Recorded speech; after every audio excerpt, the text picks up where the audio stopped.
UP के अंदर क्या है, यूपी के बाहर क्या है। यूपी के अंदर मोदी योगी है, यूपी के बाहर मोदी है। दोनों बैठ के सोता है, मोदी अडानी को अमीर बनाता है। देश की जनता भाड़ में जाता है। जय हिंद दोस्तों। आज है नगर निगम। नगर निगम में आता है कारण नगर निगम के स्थानीय जो शासन होता है ये 3 भागों में बांट दिया गया है। जो तीनों भाग होता है अलग अलग क्षेत्रों में काम करती है। कोई सुरक्षा का काम, कोई कार्यवाहक काम, कोई लेखागार काम, तरह तरह कामें करती है। तो ये कह रहा है इसमें जो होता है 3 प्रकार के संस्थाएं को कन्वर्ट किया गया है। कह रहा है कि इन तीनों संस्थानों नगर निगम बड़े बड़े शहर में स्थापित की जाती है। बड़े बड़े जहां शहर है वहां पर नगर निगम की स्थापना होगा, जैसे कोलकाता, पटना, दिल्ली, मुंबई, मद्रास, चेन्नई, ये सब में इसका अच्छा खासा प्रमाण देखने को मिल रहा है। कारण जिस शहर की आबादी 3 लाख से अधिक होती है उस शहर को नगर निगम बना दिया जाता है। जब 3 लाख से कम रहेगा तो नहीं बनेगा, बल्कि वह नगर पार्षद के रूप में जाना जाएगा। और जहां हजार बाजार का बात है तो पंचायती राज व्यवस्था चलेगा। भारत में इसकी स्थापना 1688 ईस्वी यानी चेन्नई मद्रास में किया गया था पहली बार। प्रत्येक नगर निगम को कई क्षेत्रों में विभक्त किया जाता है, जैसे पंचायती राज व्यवस्था को वार्डों में विभक्त किया जाता है, उसी प्रकार नगर निगम को भी कई वार्डों में बांटा जाता है।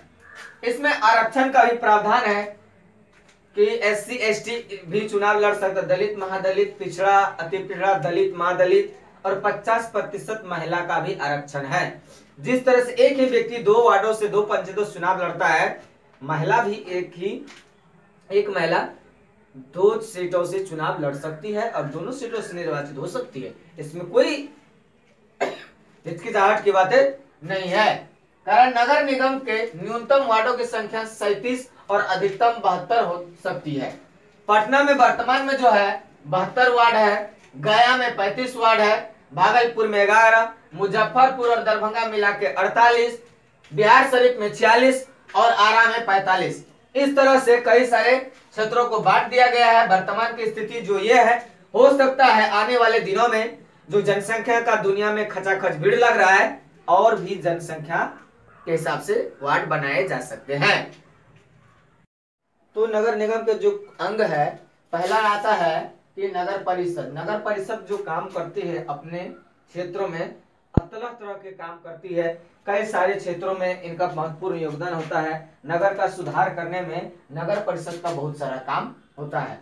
उसके बाद आता है सशक्त स्थानीय समिति। नगर परिषद के अंतर्गत जो है, नगर निगम के अंतर्गत कुछ स्थानीय प्रशासनिक व्यवस्था के तौर पर सशक्त स्थानीय समितियां होती है, जैसे स्कूली शिक्षा समिति, स्वास्थ्य समिति, व्यापार संघ समिति, कर वसूली समिति, व्यापार मंडल समिति, ये सब होता है। उसके बाद परामर्शदात्री क्षेत्र समितियां, जो कि ये लोग जो है केवल आगाह कर देते हैं, अधिकारियों को सलाह देते हैं कि हमारे क्षेत्र में ये काम इस तरह से हो रहा है, और वह जाके सलाह देते हैं और काम होने लगता है। उसका आता है नगर आयुक्त। तो कुछ नगर के निगम में जो होता है कुछ आयुक्त अधिकारी होते हैं जो बिहार सरकार के द्वारा तय किया जाता है। हर राज्य का अपना सरकार तय करता है।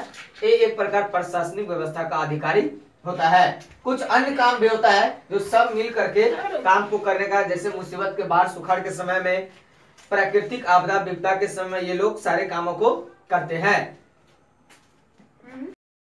तो दोस्तों, जो जैसा हम चर्चा किए थे पहले कि जो नगर के विषय में बताए थे, नगर पार्षद, मुख्य रूप से आज का टॉपिक है नगर परिषद। नगर परिषद के अंतर्गत में जो सारे कामें आता है और सारे कामों को देख रेख अलग अलग तौर तरीके से किया जाता है। सबसे पहले आप देख सकते हैं आता है कि नगर परिषद में जो होता है इसको कई वार्डों में बांटा जाता है। विभिन्न क्षेत्रों में पूरे नगर को बांटा जाता है। एक नगर को कई सारे भागों में बांट दिया जाता है, वार्डों के रूप में बांट दिया जाता है। और हर वार्ड में एक वार्ड काउंसलर होता है जो जीत के आते हैं, वार्ड वह काउंसलर कहलाते हैं। सभी क्षेत्रों में उस क्षेत्र के मतदाता द्वारा एक एक प्रतिनिधि निर्वाचित होकर आते हैं।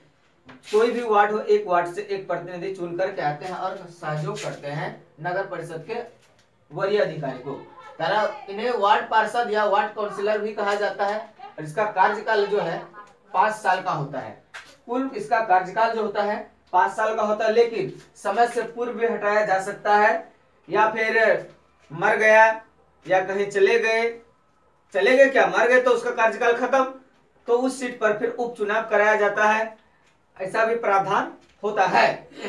अगर या फिर उसको किसी असंवैधानिक तौर तरीका से कानून कार्रवाई हो जाता है तो भी उनका पद खाली हो जाता है। अगला कह रहा है जैसे निर्वाचित सदस्यों के अलावा विशेष हित प्रतिनिधि भी काम करने के लिए समूह में होते हैं, जैसे कॉमर्शियल वर्क का जो घरेलू काम है ये सब काम होता है। उसके बाद व्यापार संघ जो व्यापार समिति होता है, बाजार समिति, इसमें काम करता है। निबंधित, स्नातक, उच्च कोटि की शिक्षा के लिए भी वो लोग काम करते हैं। अगला आता है सदस्यों के साथ मनोनीत सदस्य, एक तो निर्वाचित होकर के आते हैं, एक को मनोनीत करते हैं राज्य सरकार जो मनोनीत के द्वारा करते हैं, ये मिल करके कोई काम को सहयोग के रूप में लेते हैं। इसके अलावे आमंत्रित सदस्यों के रूप में उस नगर निगम क्षेत्र के सांसद, विधायक और पार्षद जो होते हैं मिल करके काम को करते हैं। इसके बैठक हर महीने होती है, कम से कम महीने में एक बार इसकी बैठक तो होनी ही चाहिए।